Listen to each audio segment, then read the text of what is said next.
Welcome back to Beyond the Whistle, a sports show located in Boise, Idaho. We've got you covered on all you need to know about current sports news from the professional, collegiate, and local levels. We will be your hosts throughout this season. I'm Alex East. And I'm Andrew Vincent. On this week's episode of Beyond the Whistle, we've got our NFL Week 13 takeaways, college football playoff outlook, and we're going to talk about how Team USA did in the World Cup and a few questions to get to know us a little bit better.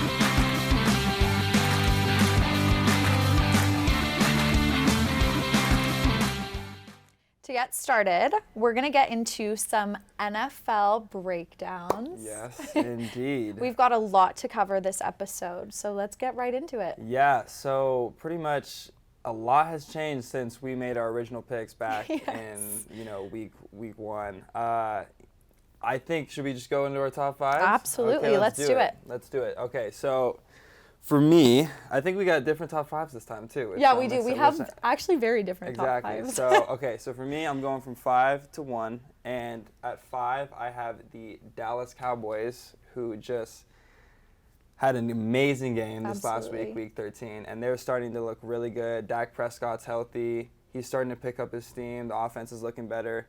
I don't know if you saw Odell at the Dallas Mavericks game. You know, the Cowboys, he was with Trayvon Diggs and Micah Parsons. And, yeah. And the crowd was chanting OBJ. Yeah. So that means it's looking like a possibility. I think Odell is on his way there, and I think that offense with Michael Gallup, already with CeeDee Lamb, and then Tony Pollard coming into his own with Zeke just being the power back, I think is an amazing team. Obviously with their defense being phenomenal. At 4. Yeah. I have the Buffalo Bills because you still have Josh Allen, Stephon Diggs, Gabe Davis. A really good offense, still a good defense. I know they've had a couple tough losses, but I still trust Josh Allen in those big moments. So, me too. yeah. So I have them as a top 4 team in the NFL. Number 3, who was originally my first, I have the Kansas City Chiefs, who just had a tough loss to the Cincinnati Bengals. They did. But they still have Patrick Mahomes, Travis Kelce, Andy Reid's their coach. Yeah. They've been to the AFC Championship 4 years in a row. It's hard to doubt them that much just based off of one loss. Yeah. But with that being the case, who is better than the Kansas City Chiefs? This team that just beat them, the Cincinnati Bengals. This is just something I have to agree with very, very heavily. You said agree. Or disagree. All right, disagree. So with Joe Burrow at the helm, I know that they kind of started off slow this year. And I actually was saying that when we were talking about the Rams and the Bengals, I thought they were going to miss the playoffs. Yeah. But I obviously... Well, the Rams for sure are. The Rams for sure are missing the playoffs. But I'm eating my words a little bit because just like last year, the Bengals are picking up steam at the right moment. And I know you're a little bit skeptical about the Bengals, but seriously, I mean, Joe Burrow has shown that he's that guy. He's played Patrick Mahomes 3 times, and he's 3-0 against them. And that's the team to beat through the AFC. As I've mentioned, they've been in the AFC Championship 4 years in a row. That's the team you're going to have to go through. So I believe in the Bengals, and I think that they're going to be able to get it done in the biggest moments, especially their offense is so high-powered. I think defensively they're a little bit hurt, and their O-line's a little bit tough. But Jamar Chase, T. Higgins, Tyler Boyd, Joe Burrow slinging that thing, I think he looks phenomenal, and I think that they are the second best team in the NFL I just feel like they're going to face a team who has a little bit stronger pass rushing, like the Bills, for example. Yeah. Well, or the Dolphins. I mean, not the Dolphins, the Cowboys. Yes. Or the Niners. Yep.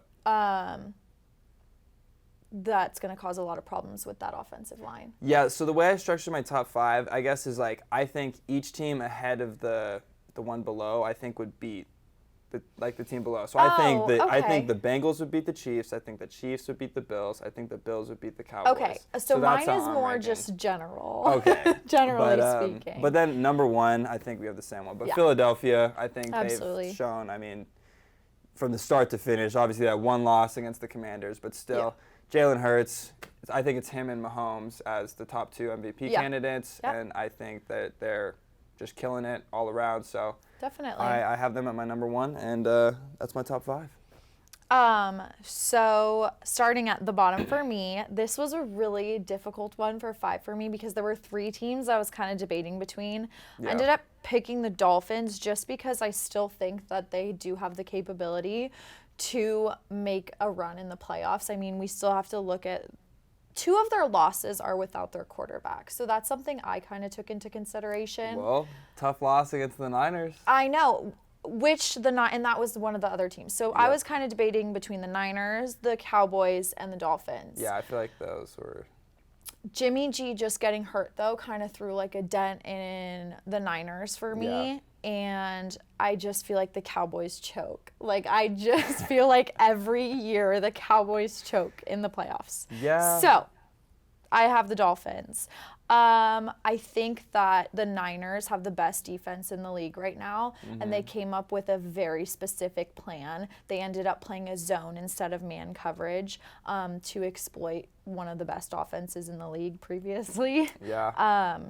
And apparently they played zone 95.6% of the game. So they were basically in zone the entire game, which the Dolphins have not faced yet this season. Yeah. And that's how Miami gets most of their yards is through passing. So that's a great way and to cover Terran that. Armstead also was hurt, so there was a pretty easy matchup for Nick Bosa. But the Dolphins' next game is actually this Sunday against the Chargers, so that could be an interesting game. The Chargers, I don't think any team would consider them easy. They lose by very minimal points, so it's definitely going to be an interesting game, I think. Yeah. My 4th team, I have Kansas City. Okay. They're 9-3. They have the league's best offense, of course. Their schedule actually only includes one more winning team, which happens to be Seattle. So they have a pretty easy schedule for the rest of the season. Yeah, except for Seattle. Yeah, except for Yeah, Seattle. They Seattle, actually do play my Denver Broncos next game, which Denver will never be able to compete with them offensively, but I think Denver's defense is one of the top 3 defenses in the league right now, which could cause Mahomes a little bit of problems. Yeah. So maybe hold them to one of their lower scoring offensive games. That's true, but with Russell Wilson playing how he's playing. Well, I will never compete with them offensively. Exactly. Yeah, and the just play calling is a whole nother story. But at 3, I have the Buffalo Bills, who are also 9-3. I just feel like you can never count Buffalo out. Josh Allen looked good again. He just needs to get a little bit better at protecting the ball.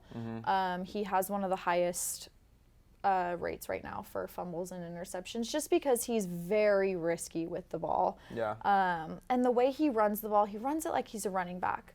And He's I know insane. the coach has mentioned before that he's trying to have talks with him about it because they don't want him to get hurt. He's already had problems this season.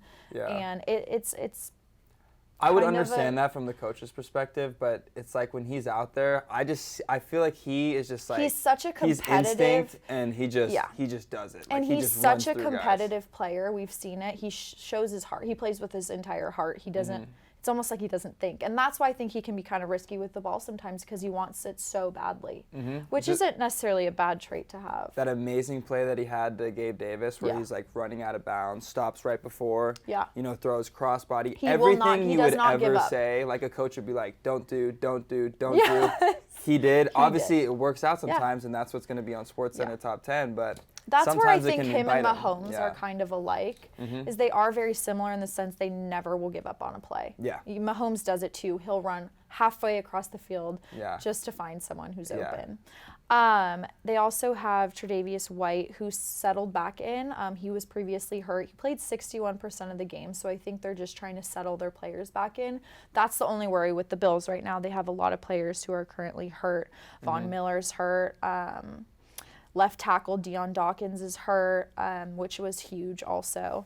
So we'll see. Their next game is versus the Jets. It's a home game, but the Jets have proved to be pretty good this season. So I'm pretty sure the Bills have already lost to the Jets. The Bills did lose to the Jets early in the year, and the Jets are proving to be a really stubborn team. That when the Vikings just had a really close game with them, 22-27. So speaking Yeah. of the Vikings, number 2, Andrew didn't even have them in. I know there's been a lot of speculations about the Vikings because a lot of their wins have been kind of by Really, small yeah. margins and been really close games. I think it's all dependent. I think Justin Jefferson and company, the rest of the team has been proving to be pretty good. Their defense isn't amazing, but their defense gets it done. Yeah.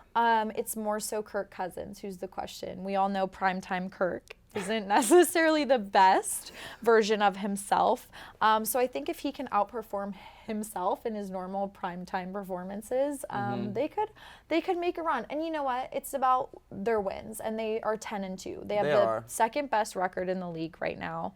So you can't say that they're not performing as a unit. They're a very good team, but I guess the same way that you kind of view the Cowboys of like, yeah, I kind of view, choking. yeah, Yes, like that's kind of how I view absolutely. the Vikings. I don't know if I see them beating the top 5 teams I have right now. So well, I we do left have to them remember off. that they beat the Bills Yeah. already, but it was a super close game. Yeah. They're next at Detroit this weekend. And then number 1, of course, they have the Philadelphia Eagles.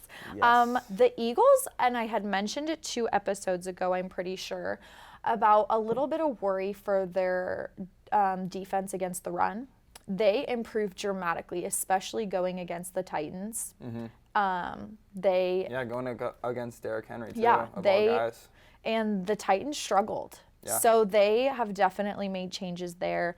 Jalen Hurts continued his MVP chase. Obviously, he had 380 yards passing, which is incredible. And he had 2 touchdowns to Mr. A.J. Brown himself. Yep. And they will play the Giants this week at New York. So That'd that could be game. an In-conference interesting game, too. With the Giants playing well. Yeah. Well, actually, they just ended in a tie. I don't know if you saw that, to the Commanders, which was really interesting. They tied Wow. they tied the Commanders, so now they're The like Commanders are just coming out of nowhere. yeah, pretty much. So the NFC East is really good. So that would be a tough game for the Eagles, but I agree. We both have them as our top team in the NFL. Yeah, definitely. Yeah, lots of I don't think there's anyone who could have someone else. I mean, I'm sure, but So would you have Jalen Hurts or Patrick Mahomes? Like, I know I would say those are the top 2, but who would you like put ahead of the other? If you had to choose. it's hard because I think overall Patrick Mahomes is a better quarterback. He's becoming a franchise quarterback, and I don't think Jalen Hurts is really there yet just because of how he's played in previous seasons. This has been his season, I'd say. Yeah. But I don't know if it's something that he can necessarily consistently hold for seasons in the future. I'd say overall Patrick Mahomes. I would rather. Well, yeah, have. I just meant for this season. This season. Because that's the Like, thing who's is, gonna like, win the Patrick MVP? Mahomes is kind of universally recognized. Like, Yeah. well, he's the best quarterback in the NFL. But if I'm not mistaken, he only has 1 MVP. And he's kind of been the best player, like, each year. But it's always, everyone's always looking for the next guy. Yeah. So, well, like I said, it's always about a story. I'm telling It's you, always there's a sto- I always know. a story with I know. these awards. And I think the fact that Jalen Hurts struggled, he was not consistent. He's always been a good running quarterback, but he's really developed his consistency throwing the ball this year, which they've never had before. And so I think Jalen Hurts will win the MVP this year and be considered better than Patrick Mahomes, but it also depends how they do in the playoffs. yeah. I think that Patrick Mahomes is the better player, as you said. Yeah. But I think Jalen Hurts probably will win the MVP this year, which has got to hurt for Mahomes because I feel like he's just always right there, and he is kind of recognized as that top guy, but he's... Yeah, but it's like, did Brady used to win the MVP every year? No. No, but he won it a lot. Yeah, I think he has, but like 4. Well, there was Manning in there too at That's the time true. too, and they But were then who always won in the playoffs? Well, Brady. no, that's not true. We beat them in the AFC Championship in 2015. Okay, well, one time. No. Well, I guess he lost to the other Manning Oh, more. okay. Anyways. Yeah, anyway. All right, so we have some kind of fun a little question here, huh? Yeah, so kind of just like it's the end of the season, so we wanted to look forward to like what you guys should be looking forward to of like a top game. Yeah. And so we kind of highlighted a game that we think everyone should be watching. Yeah. And for myself, I had the Dallas Cowboys versus the Philadelphia Eagles. Definitely. Which is on December 24th. And I think that is going to be a massive game. Well, it's a phenomenal offense against a phenomenal defense led by Micah Parsons. Exactly. There's stars everywhere you look. A.J. Yes. Brown, Jalen Hurts, Micah Parsons, Dak Prescott. Yeah. Like, wherever you want to look, that's going to be a primetime game. Yeah. It's going to be an in-conference game. It's going to show a lot about, like, okay, are the Eagles, really that top guy in the NFC East, or is Dallas right there? Like, it's gonna tell us a lot.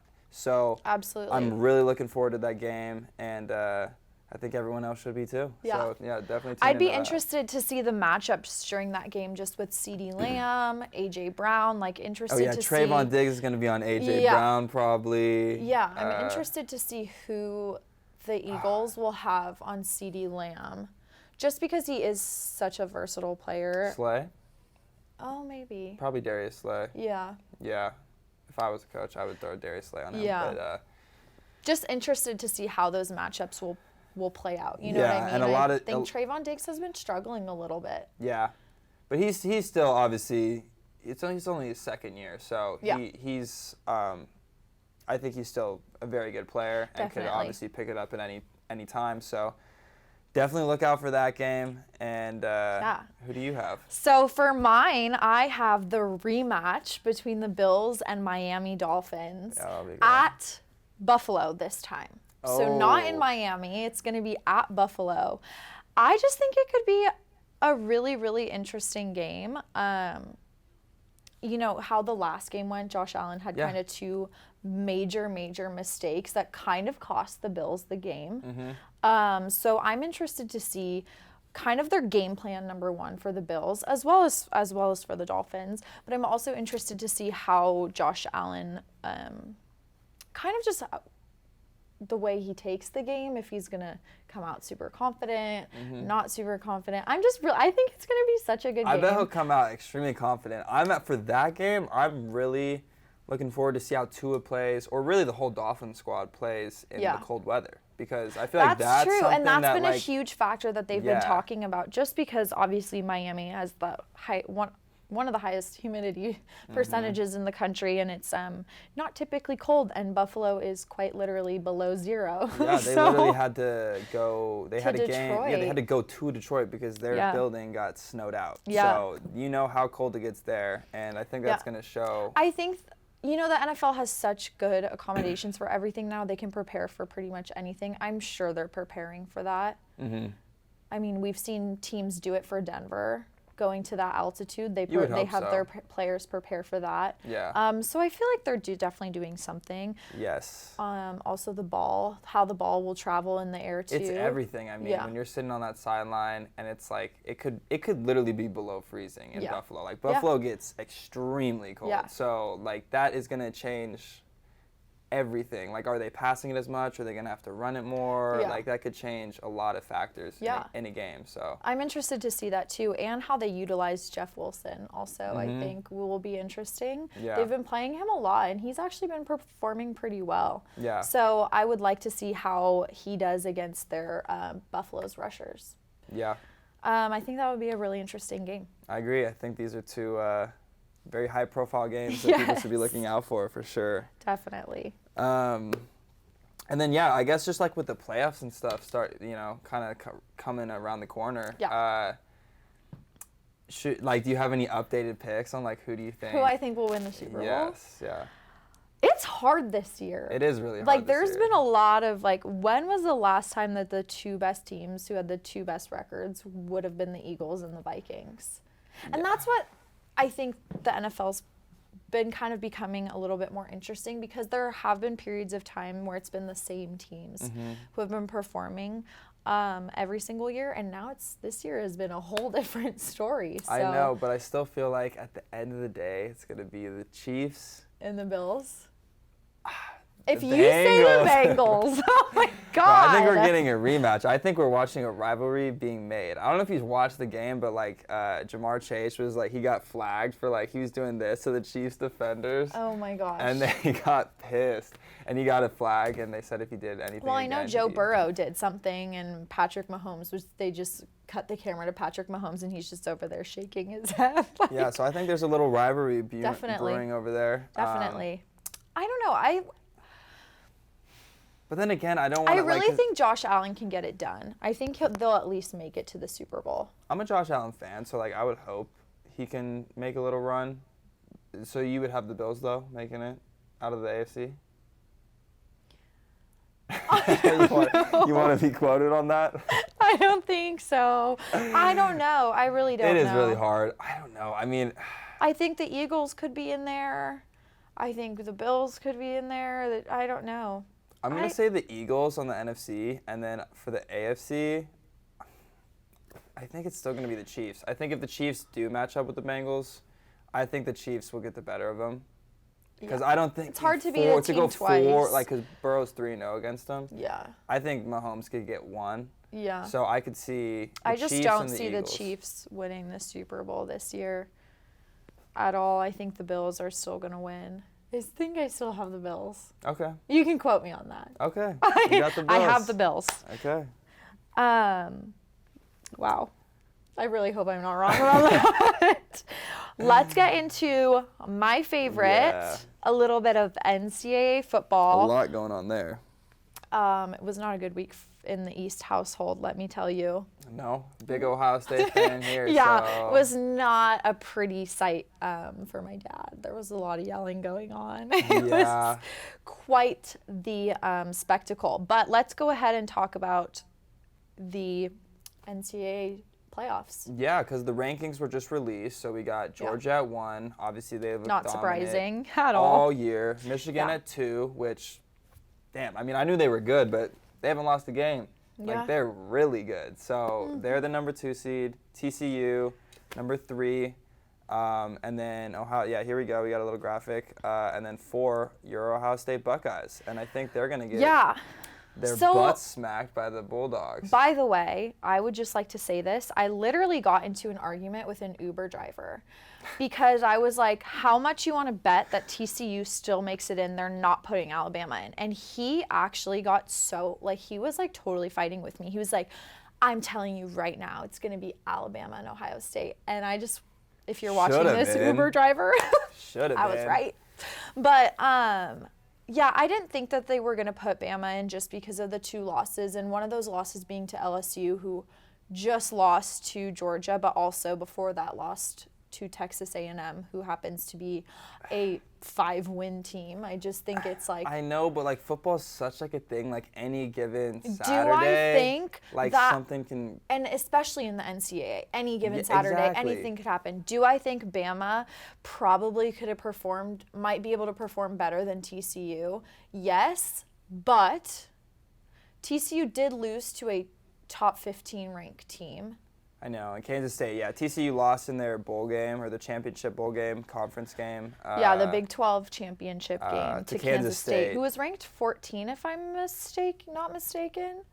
I think they were 11, actually. Oh, yeah, maybe. But that's the AP, so I don't know if it's different on the... Yeah, but either way. Regardless, they were ranked within the top 15, I know for a fact. Mm-hmm. So it's not a horrible loss to take for their only loss of the season. You know what I mean? That's true. And you have a Heisman candidate in their quarterback. Yeah, exactly. He's a top 4 candidate. So I get it, but I just still am on the board of like, I would want to see Alabama in there because I know that they do have the 2 losses, but I just know that Alabama, Ohio State, I feel like would be a better matchup. I hope TCU proves me wrong. But I also want to see Ohio State. Oh, wait, no. I'm sorry. Michigan's playing TCU. I'm sorry. So I guess, they're going to get smacked by Michigan. I think Michigan's going to blow the brakes off of TCU. I don't know. I think people are not giving them a lot of credit at all. We'll see. They can and I prove us know wrong. that they just lost to Kansas State, but I just don't think they're getting any credit at all. And let's not act like the Big 12 isn't a Power 5 conference. You know, it's still... They've had, Oklahoma didn't perform like they've normally, this was probably their worst season in 15 years. I mean, Texas actually had a winning season, which is surprising. But the Big 12 is, I would say, a predominantly very physical conference. Yeah. Similar to the SEC, that the Big 10 might not be as much of. Yeah. if that makes sense. No, I agree. I think the Big Ten is more of a skill conference, whereas the SEC and the Big 12 tend to be very physical, big body conferences. Yeah, I agree, and that's why a lot of times we'll see those teams kind of like if they get matched up, you know, you see them win most of the time. Yeah, and absolutely. As an Ohio State fan, How are you looking forward, for this Georgia Okay, matchup? so let me just explain a little bit of football here for y'all. Oh, okay. Let's hear it. So, as an Ohio State fan, I personally think it was quite possibly the worst coaching we've done the entire season. Our defensive plan was playing man-to-man cover 0, which means that the safeties are pushed up almost all the way to the line. Yeah. Which means if anyone gets beat 1v1 because you're playing man, there is no one left to defend the ball. Run or pass. Yeah, run or pass, which we saw twice on deep balls in one play. Once the first play, and then we saw it twice on the run in the fourth quarter. Yes. I think the defensive plan had originally been intended to follow Corum and his running and to try and stop him. He didn't even end up playing. He played 2 snaps or something like that. And it just fell apart from there. And then on the offensive side, we need more versatility in our play calling. We are so predictable. Go watch any other team and you'll see that there's so much versatility in their play calling. We have athletes. We have a Heisman candidate quarterback. C.J. Stroud. Let him throw the ball deep. Yeah. We have Marvin Harrison Jr., who has proved to be one of the best receivers in the NCAA right now. Now, this is what worries me. In a matchup with Georgia, you'd hope you get Jackson Smith-Njigba back, who before the season started and before injury was considered the best receiver in the NCAA. He declared for the NFL draft and declared he wasn't going to be playing in the playoffs. Really? So I that didn't is see a that. huge loss for Ohio State. That is tough. Huge. I am not sure. Georgia, the physicality that Georgia has, I'm not sure that Ohio State's defensive and offensive line is going to be able to maintain that. If I'm Ohio State, I'm going in there slinging that football. I'm going Absolutely. in there guns a-blazing because you got nothing to lose. And the run game has to improve for the Buckeyes. It's been a factor all year, but now that we're making the playoffs, we do have time for our 2 starting running backs to get fully healthy, which could be a huge factor for us as well. Yeah. We have had a little bit of injuries, but so has every team. And I honestly can't tell you. I think what's going to happen is either Georgia's going to just absolutely take over the game, or Ohio State's going to give them a game. I hope it's a close game. Obviously, just as a fan, you want to see that. So, yeah. Plus, if Ohio State, I think the committee did this on purpose, but they put, obviously, yes, you've explained this. Yeah, so they put TCU at 3 because I think they want Ohio State and Michigan national championship game. National championship. And it's a huge possibility. Some people actually thought the opposite, that they didn't want Ohio State and Michigan to play again, that they were trying to avoid that. I think they were trying to avoid them playing like the week after that they just got smacked. Like not, because if they had them at like 3 and 2, then they're playing just immediately. Yeah. Now they have to win at least 1 game before they're going to be playing in the Which national would be championship. huge. I don't know if it's going to happen. Stetson Bennett is also a Heisman candidate. I think he'll win. I think he'll win. Yeah. The performance that Georgia has had this season has been absolutely incredible. The kid's 25 years old. He does. He's got He's a in little his bit 6th year of college. He's the same age as Lamar Jackson, who has been in the NFL for 5 years. And has won an MVP. So, Yes. yeah, that's pretty nuts. So, I mean, the kid doesn't get enough credit, I will say that. I think he's pretty underrated. I think he could win the Heisman this year. He's phenomenal. He's so consistent out of any quarterback I've seen this season, other than Caleb Williams before the Utah game. Oh, yeah. I think he's the most consistent quarterback in the NCAA, and he's so confident. He will just sling that ball around. Yeah. And obviously they have the athletes. They have an amazing offensive line with absolutely massive guys. Like, it's nothing like I've ever seen. But this Georgia team could go round 2 on that national championship. That's what I would predict. The Although, fan in I me will would want to say- see Ohio State, Michigan again, Absolutely. just because that would just be so fun. But I do think from what I would realistically pick, I do think Georgia's going to take it. I think it's going to be Georgia, Michigan. I mean, I think that would be a really good matchup, but I would still take Georgia. I mean, Michigan has showed a lot more physicality this year than they've showed in previous years, and they definitely look like a team that could keep up with Georgia, as much as it pains me to say that. But they have struggled in certain games. They struggled in the first half against Purdue in the Big Ten championship. They struggled against Iowa, as we all saw. They almost lost that game, thankfully, for that field goal. Yeah. So there's any of these teams can be beaten, and Any that's what you team- gotta love about college exactly. football. Any team, any week can be beaten. But so, are you ready to Give a prediction? stamp a prediction though? Are you ready to either say Georgia's gonna win or How Ohio do State's I gonna go lose? against my own team? But I also think I have to. Okay, well I'll just go first. So you Okay. have a little bit of time. I'm going Georgia, Michigan, Georgia on top, taking the national championship for a second year in a row. Who do you got? I don't want to say it. I'm really sorry, Dad. I think I have to go with Georgia and Michigan as well, and I think Georgia will win it also. There you go. I hope Georgia smacks Michigan. I hope they just annihilate them. That's really what I'd love That's to see, tough. You have to honestly. go against your own team there. I That's know. tough. Yeah, that hurt.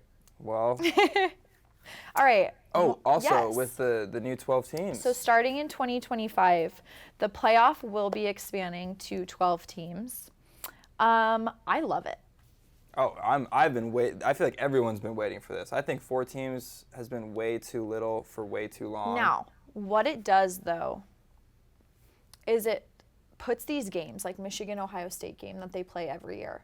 It makes them not as important Yeah. because these teams can still make the playoffs. But it brings down, Michigan and Ohio State always play every single year for who's going to go to the Big Ten championship. It's called the game. That's what I'm saying. I think but that's it's why just- you need more games, because I think it's too Yes. ridiculous to put all that, if you lose this game, you're out. Even though those are 2 of the best teams in college football. They Yeah. should both be in. Yeah. And obviously they both are They in. both but are in, but a team like Alabama. Yeah, Alabama Yeah. should be in the playoffs. I know they Yeah. had those 2 losses, but they should be able to go into a bracket situation Yeah. where they can prove that, okay, you know what, we struggled in 2 games, but guess what? We're still Alabama, and we're going to win this national championship by making it through, Yeah. even though we're a lower seed. So Yeah. I'm really excited for the fact that they're putting in. This is the only college sport, that doesn't have an expanded playoff bracket. Every other, for God's sakes, girls soccer, UCLA just won last night, but their playoff bracket is 64 teams, I'm pretty sure. Yeah.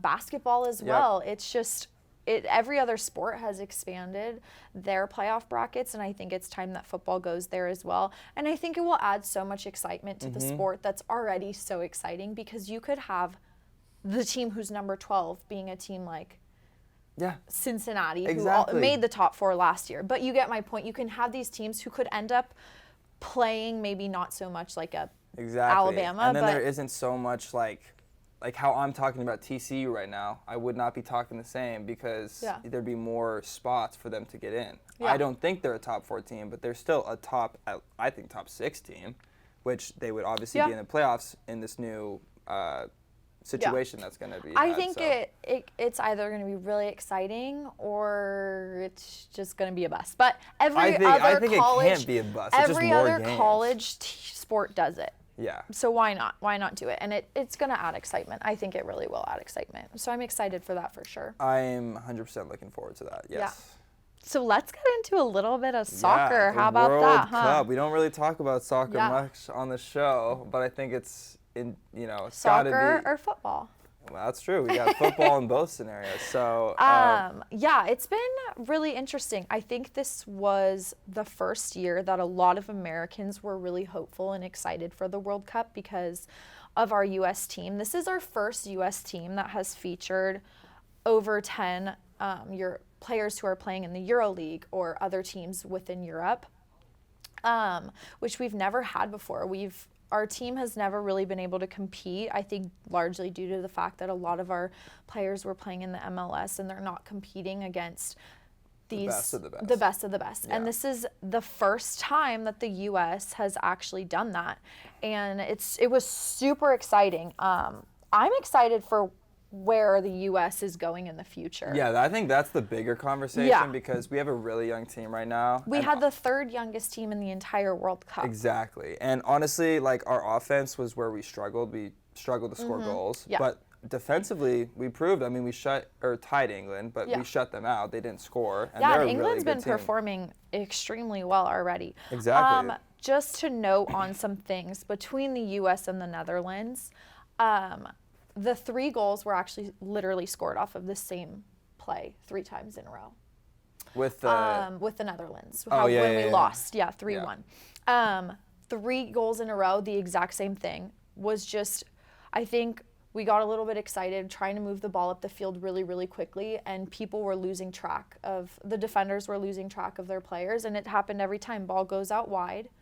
You're ball watching. Yeah. Ball gets crossed in. Someone's not tracking their player, and it's an easy goal. The exact runs that the Netherlands made were the exact runs that the U.S. should have been making offensively that they weren't making. So anytime the ball got crossed in from the outside, those runs weren't being made, and the ball was just either going right through or just getting kicked all the way up the field. And I was reading, I don't follow too much of soccer, but either way, I was reading that the coach, like, a lot of people were expecting a coaching change, I guess, for the next World Cup. Yeah, I would agree with that. There were some players, Gio Reyna, who was not used very heavily, who is considered to be the best, if not the second best player on that U.S. roster. Yeah. Right behind Christian Pulisic. So there was a lot of speculation that there had been drama potentially between the coach now and Gio's dad, who formerly used to play together years and years ago.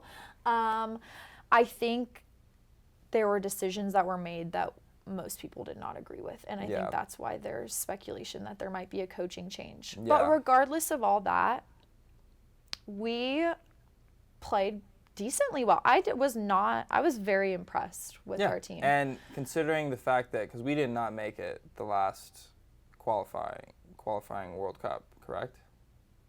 I think you might be right. Yeah. So with that being the case, or we didn't I feel make like, it out of the group stage. I can't so remember. with us being able to make it where we did, I think that's a success. Knowing that we're a really young team, being able to look forward to the future, build up these players, build up and not only that, like, a lot of these players are also succeeding in these European leagues and in this in English Premier Leagues, and it's really exciting to watch that too, because the U.S. has never, maybe other than like Landon Donovan, has never really had like these players that are performing at the highest level of the sport come out of the U.S. So it's super, super exciting for the sport. It's really exciting for the U.S. and it's made a lot of people tune into the sport that haven't previously really been interested in it. Yeah. So it's really exciting. Including yours truly. Yeah. The World Cup is such a good time. I mean, I played soccer, so I always kind of followed in on it. But even Women's World Cup is like so much fun to watch. Yeah. And the women flop much less Well, than the men do. The U.S. women's are really yeah, good. they're actually not as good as they used to be, unfortunately, but they're still one of the top 4 teams in the world. Yeah, but which we is used better to be than like what the men can say. the powerhouse team. Yes.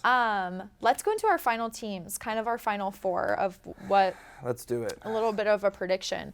As we saw, Brazil just absolutely 4-1 against South Korea. That's and that South Korea team to make it out of the group stage was already a surprise. They beat Portugal, who just won 6-1 against a very good Swiss team, might I add. Yeah. But I have Brazil and Netherlands. In the on that side the brackets kind of looks different than normal brackets, but yes. Yeah, I have Brazil and Netherlands. Brazil is just showing absolute offensive dominance. I mean, they're one of the most skilled teams. They're ranked number 1 overall in the FIFA rankings right now. They're really, really, really good. So I have Brazil versus Netherlands, and then France versus Portugal. Like we just saw, France has been performing phenomenally as well. I mean, they have Mbappe, they have Griezmann, they have some top level soccer players that are also the top in their leagues. And then Portugal. Interestingly enough, we saw Mr. Cristiano Ronaldo himself be benched today. Which is pretty nuts. There was a little fit being thrown from him after he was taken out of the South Korea game due to the fact that they were losing and he wanted to stay in, and the coach made a decision to take him out. And after that, the coach said in a press conference that he wasn't going to deal with his shenanigans, as I would say. But I don't want to sit here and say, like, oh, are they way better without him? I mean, it kind of looks like it because the player...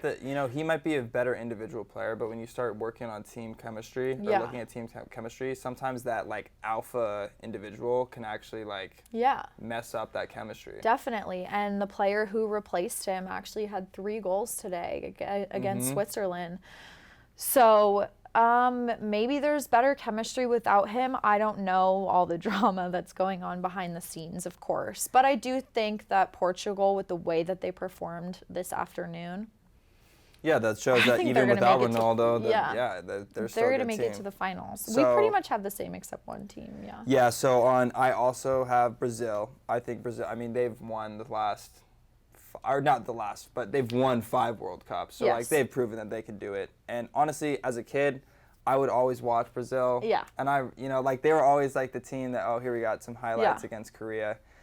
I don't know. It's just the yellow jerseys, the yellow and green, like, whatever it was. Like, I was just always a fan, so. They're one of the most, this goal, I mean, the 3 headers in it. Look at this. Oh, my God, yeah. It's pass and back. The team chemistry between this team specifically for Brazil is pretty impressive. They have Neymar kind of controlling that center. They look Carlson, who has just been dominant in scoring this World Cup.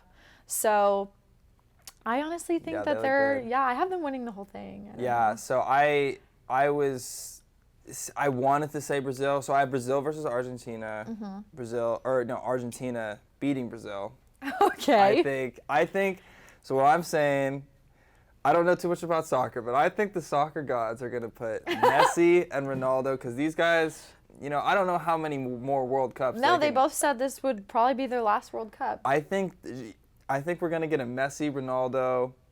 But would Ronaldo even play? Portugal, Argentina World Cup final, and I think that all this, talk about Ronaldo, I think he's going to have a bounce back, and I think that he's going to have a big game in a more, in either the championship or a semifinal. You just got these conspiracy theories going. Maybe here. I do. I just have a feeling, and I'm trusting it. I'm trusting God.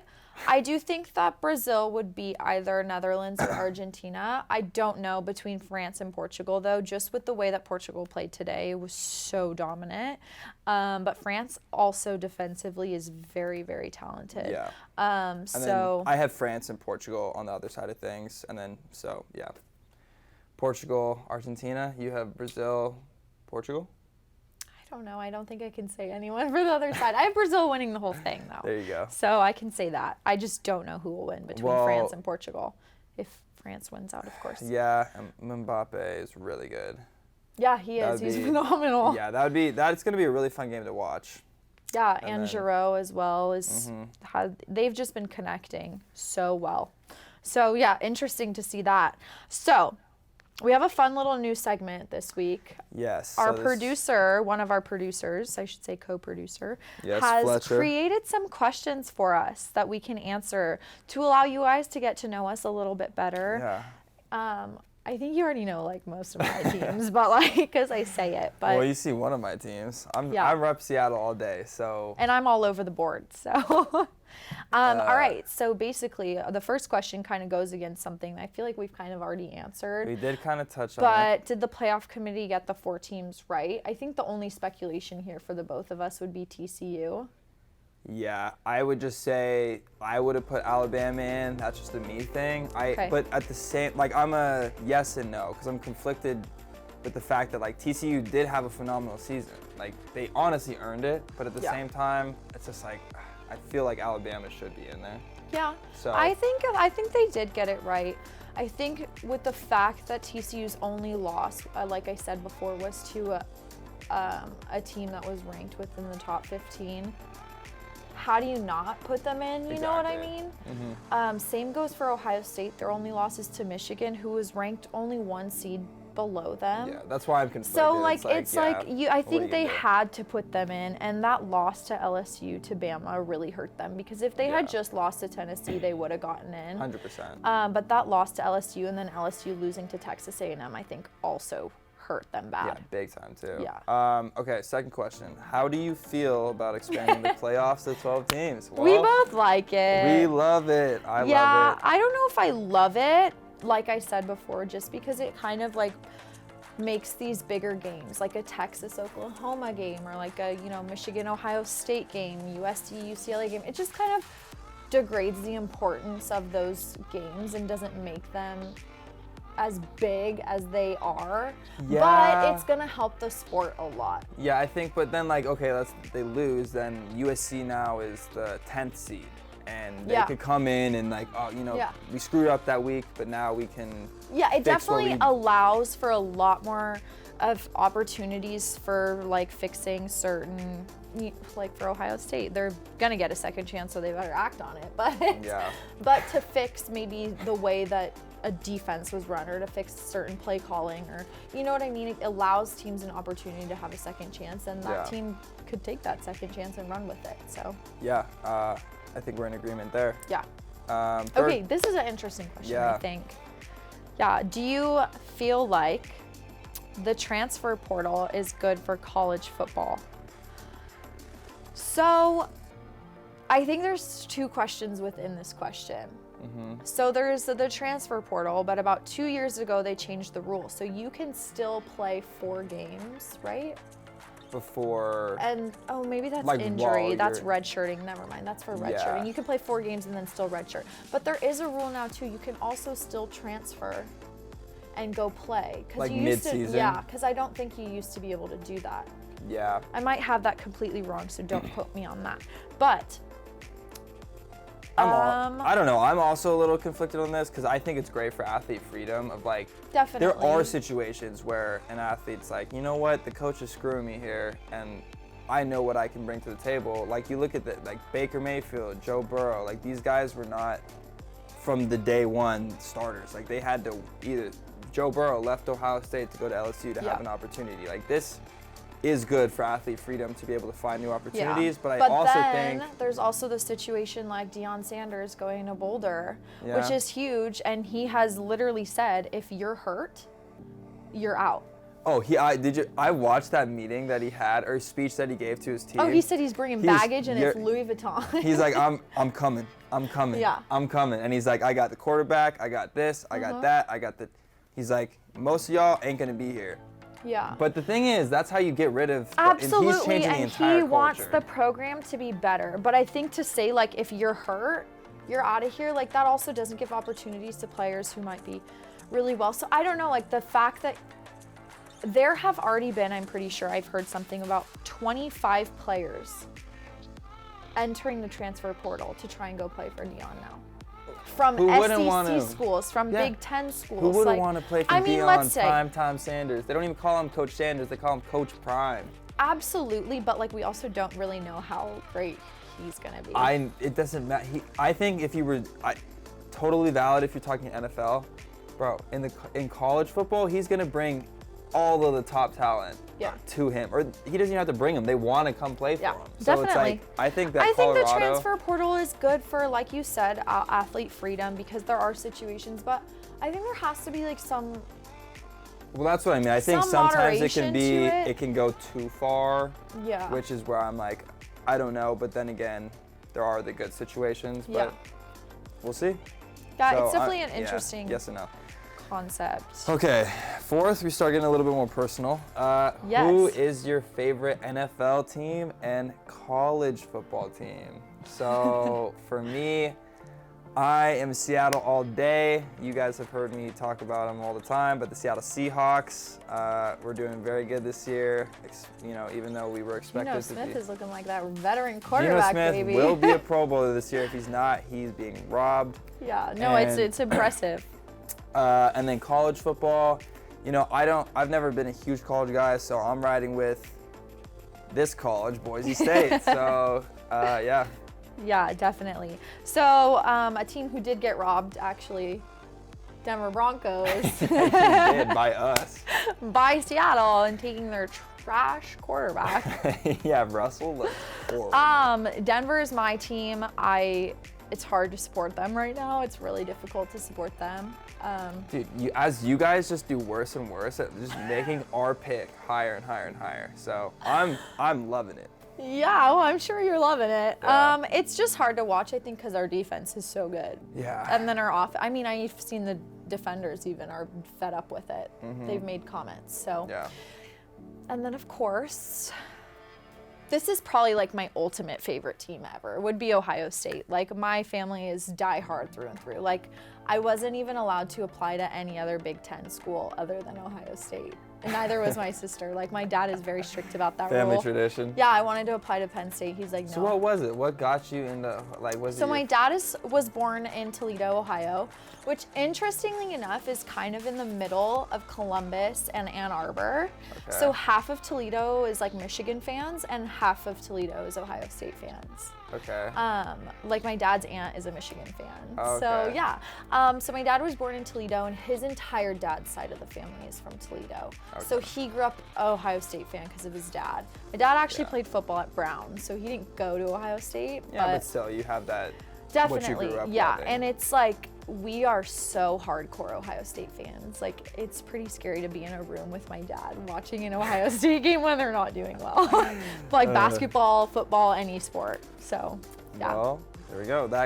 So that kind of leads into our second question of, Yeah. would you like to see changes of your favorite team's QBs?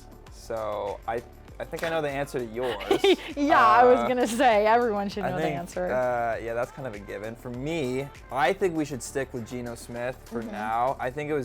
I was on board preseason of saying, like, let's tank, get the highest picks possible, and then draft a quarterback this year, or this upcoming year, like Bryce Young. Yeah. But now that Geno's playing like a Pro Bowl caliber guy, I say stick with Geno. And You start guys to are going to develop continue. other areas. Develop of our the other team, areas, though, exactly, yeah. because quarterback, I think Geno's got another good Well, couple of years. that was my only question though, is how many more years do you think he has? Because I still think that they might draft a quarterback just because that person can maybe be developed under Geno Smith, like Aaron Rodgers. I would be very open to that as well. You know what I mean? Tom Brady, Aaron Rodgers, Yeah. like these guys didn't come in as starters, but Yeah. you know, it's good to be, I think, developed under a quarterback who might only have. That's what Denver didn't do. Yes, when they had pretty Peyton much. Manning. Yeah, pretty much. So I'm actually, yeah. I haven't really thought about that, but that's actually a really good idea. And then, like I said, as you guys continue to not win games, that's actually giving us a higher pick, so we can get the best possible player. And then for Boise State, I know we all watched that really tough championship Mountain West game, but I think with Talon being a freshman and our team being really young, I think we have a lot of potential. Stick with Talon. I've been on the Talon train from the beginning, and I think that we have a very high potential with him at quarterback. Yeah. As far as me, we definitely need a change in quarterback. We also need a change in coaching. It's been Hackett, yeah. Nathaniel Hackett. I understand it's his first year as a head coach, but he has no idea what he's doing. He looks lost literally out there. no idea what he's doing. And the combination of Russell Wilson, I don't know what. I don't know. I can't I sit here and even- say maybe it's the offensive line. Like, it's just such bad play calling. It's such bad decision making by Russell Wilson.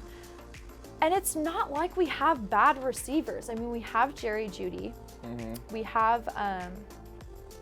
Which was the highest guy drafted. I was looking at that draft class. I still think we should have taken CeeDee Lamb, but You could have taken any of anyways. those guys. Even Justin Jefferson went later. No, Justin Jefferson was in a different year, I'm pretty sure. I think they were the same year. Or was it Jamar Chase who was the year before? I think it might have been Jamal. Yeah, I don't remember. I know they were 1 year off though. Yeah. It's just really disappointing to see it. There was so much hope, so much money. People had you guys as like a top 5 Super Bowl Oh favorite. yeah. Like you guys were like really like Yeah. expected to be good. And I think what's so hard about it is that our defense is playing like a Super Bowl defense. Yeah. You know what I mean? Yeah. And I'd say we probably have the second best defense in the league behind the Niners or maybe the Cowboys. But like I think I've mentioned it before, but there was a statistic. If we had scored more than 18 points every game except the Raiders game, we would be 9-1 right now, I'm pretty sure, 10-1 right now. Yeah. That's tough to watch So as a fan. it's really, really hard to watch. But we'll see. I'm interested to see the changes in the offseason and how that will play out. As far as Ohio State, we don't need a new quarterback. Stroud is a Heisman candidate. I think that we need an offensive coordinator because we don't have an offensive coordinator. So Ryan Day, Ohio State's head coach, actually calls the offensive plays. And chose to not hire an offensive coordinator. I think that's a change that needs to be made in the offseason. Stroud's obviously going to go to the draft. Yep. We're going to get a new quarterback. Some even think that Mr. DJ from Clemson might be transferring to Ohio State. Really? Which I wouldn't like to see. I don't think he's good. What? He had like a 8 for 24 completion rate in like the game before their championship game. Like he was actually so bad. Or like it was like really, 13 for 24 he's completion an athlete, rate. But so are most of the quarterbacks that go at Ohio State. We'll see. You know what I mean? I get it. I would get it. I mean, the only thing I would say for Stroud, he needs to run the dang ball. If I need to be like Sandra Bullock. Runs, like if he's. Yeah, I'm like Sandra Bullock right now. I'm like, run the dang ball. Okay? Seriously, he won't run the ball. Yeah. Like there are opportunities where he's just looking. Like there's a point where you got to stop looking and you got to just take off.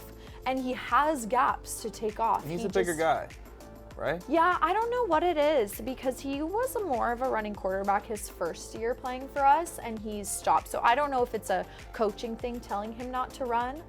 I don't know, but he needs to run the ball more, for sure. Okay. Well, next question is the favorite sports moment of the year. What is yours? Of this year, yeah. This year, yes, 2022. I think it was that Vikings game against the Bills and that last-minute win that they pulled off. I was watching that game and I just remember like Jake and I were like, oh my God, like every 5 seconds, just like, holy crap, did that just happen? Yeah. Honestly, non-football related, something that we don't talk about, but the women's soccer national championship last night probably is actually my favorite sports moment of the year. Wasn't that like the last second? Okay, listen. header? So North Carolina goes up 2-0 in like 30 minutes left in the game, I'm pretty sure. Well, there's the Bills. Yeah, this was Vikings game. That was just a super exciting Yeah, that game. catch was insane. Yeah. If we're about to watch this, this is oh, I guess this is fast, but yeah, here we go. Catches it. I mean, Justin Jefferson is in just that game ridiculous. was just like, it's like he had magnets on his hands. Yes. Like he literally, I thought that was a touchdown. Wasn't it not though? They were on the 1. Yeah, I'm pretty sure they were on the 1. Yeah. I don't know. But back to that game. Yeah. So North Carolina was up 2-0. My roommate and I were like, they've got this in the bag. 10 minutes left in the game. No way UCLA is coming back and scoring 2 goals. UCLA scores with like 9 minutes left, I think. Yeah. And then it winds down to the last minute. And my roommate and I are like, okay, now like North Carolina surely has this in the bag. Yeah. Last 15 seconds, corner kick, goal. That's 15 crazy. seconds, UCLA goes and actually wins it in overtime. That's crazy. So it was like probably the most exciting soccer game I've seen in a while. Because I feel like, it definitely doesn't happen very often. No, in soccer, it where you was get like a crazy. Like you'll see buzzer beaters in basketball, or like maybe no. even last second drives down the field in football, but definitely not as much in soccer. No, oh my so- gosh, and I played soccer and like that does not happen often at all. In Yeah. 15 seconds. Yeah. For me, I'm wearing the jersey right now, but the Mariners, man, we had been missing the playoffs for 21 years. This year, we finally made the playoffs, and that was insane for Seattle. I know all my buddies back home were going to the games. It's just like the atmosphere in Seattle was just so high. Yeah, it's just electric. And it just brings, because Seattle, I mean, fans, like, we show out, as you can tell. Like, you know, that's after we just sucked for the past 21 years, and it's like, here we are. Yeah, that was a great moment, and I'm not even a huge baseball fan, but that It's was exciting just, when your team is good. Exactly, and we're a Yeah. really good young team, excited for the future. Yeah. So I think we'll make the playoffs in the coming years. So that was a big moment for me. Yeah. Favorite sports moment of all time? Yeah, this is all time. So mine definitely has to be Ohio State winning the 2015 national championship game with our third string quarterback. So Braxton Miller was actually the starting quarterback that season, got hurt. Then we have JT Barrett go in, tear his ACL Yeah. in the national championship game. And then we have third string quarterback, has never played a snap for the Buckeyes yet. Cardale Jones goes in and wins us a national championship against Oregon. And And that was when Oregon was a powerhouse too. yeah, we beat Alabama. Was that Mariota's era? Yes. That was We Mariota. beat Marcus Mariota with our third string quarterback. There he goes, Cardale. Dude, We had yeah. Zeke, we had Michael Thomas. Wow. Yeah, Zeke. I remember. We had Joey Ezekiel. Bosa. Yep. That was a stacked team. Oh man. yeah, oh my Jeez. gosh. That was, I'm pretty sure we crazy. had like the most, or maybe that was Jeff Okuda's year. I don't know. We had like some of the most draft picks are in the first round. I'm pretty yeah, sure probably that year. Pro Bowlers or Or it was something. Nick Bosa's year. I can't remember. We Either just way. have too many good ones, you know? Okay, well, for me, it was 2016. Cleveland Cavaliers beat the Golden State Warriors, who were that year 73-9. So a lot of, they're the best team ever, Yeah. right? Because they had the best record of all time in the regular season. And this is 3-1. These are where all the memes came. LeBron's got his headphones. It's like 3-1. No team ever has come back from a 3-1 deficit.